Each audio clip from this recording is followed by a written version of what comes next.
Hey guys, and welcome to the next tutorial of ethical hacking and penetration testing via Kali Linux. So by far we have come to the almost end of the road, and there are very few topics left for me to go ahead and complete this tutorial. So in of these few topics I will be covering cryptography and database and session hijacking. So what exactly is cryptography? That is the first thing. You may have heard in movies about the encryption and decryption process, or in lots of movies or spy movies, you may have heard that this file is encrypted, we need to crack it, and something or the other thing like that.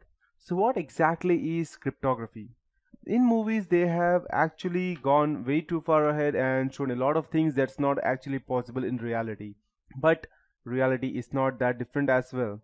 Cryptography is where security engineering meets mathematics, and it's get quite a hell lot of complicated over here. It provides us with the tools that underlie most modern security protocols, and it is probably the key enabling technology for protecting distributed systems, yet it is surprisingly hard to do right. So as we have seen previously, protocols cryptography have always been used to protect the wrong things, or they're used to protect them in the wrong way. So we will be seeing them in this tutorial today. So in this tutorial I'll be teaching you what is cryptography exactly, its history, what are the basic four parts of cryptography, algorithms, strengths, encryption, decryption keys, and the advantages and disadvantages in the end. So to start with cryptography, there are always two main parts. One is the encryption and the other one is the decryption. So I'll be giving you more examples as we go ahead and start looking in detail at real applications. Unfortunately, the computer security and cryptology communities have drifted like way too far from each other over the last few years. So security people don't always understand that the available crypto tools and crypto people don't understand the real world problems.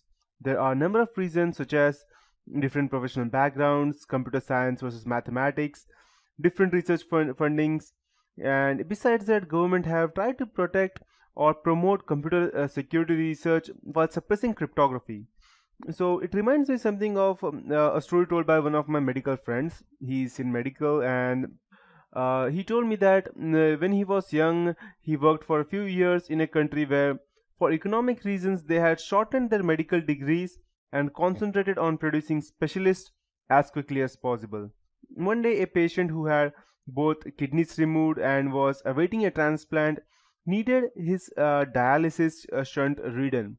The surgeon sent the patient back from the theater on the grounds that there were no urinalysis on the file. It just didn't occur to him that the patient with no kidneys could not produce any urine. So, just as a doctor needs to understand physiology as well as surgery, so much a security engineer needs to be familiar with cryptography as well as computer security, and much with cryptography as well. So I won't be teaching you cryptology, and these two are two different things, cryptology and cryptography. So I won't go much into mathematics today, and I'll just be explaining the basic institutions and constructions that seem to be the most cause of confusion. If you have to use cryptography in anything reassembling a novel way, then I would strongly recommend that you read a lot more about it. Computer security people often ask for the non-mathematical definitions of a cryptographic terms. The basic terminology is that cryptography refers to science, an art of deciphering or designing ciphers. Cryptanalysis to science and art of breaking them.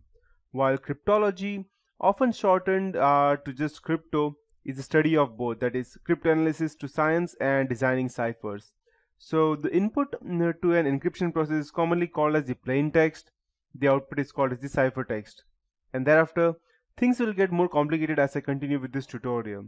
There are n number of cryptographic primitives, basic building blocks such as block ciphers, stream ciphers, or hash functions.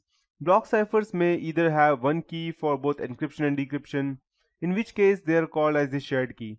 And it can be again a secret key, or symmetric or asymmetric, or they can have separate keys for encryption and decryption, in which case they are called as the public key or asymmetric key.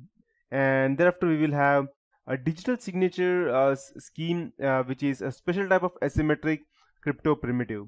And in the rest of this tutorial, I'll give you some fine historical examples to illustrate the basic concepts of cryptography. Then I'll try to fine-tune definitions by introducing random oracle model, which many cryptologists use. Finally, I'll show you some of the more important cryptographic algorithm, how they actually work, and how they can be used to protect data.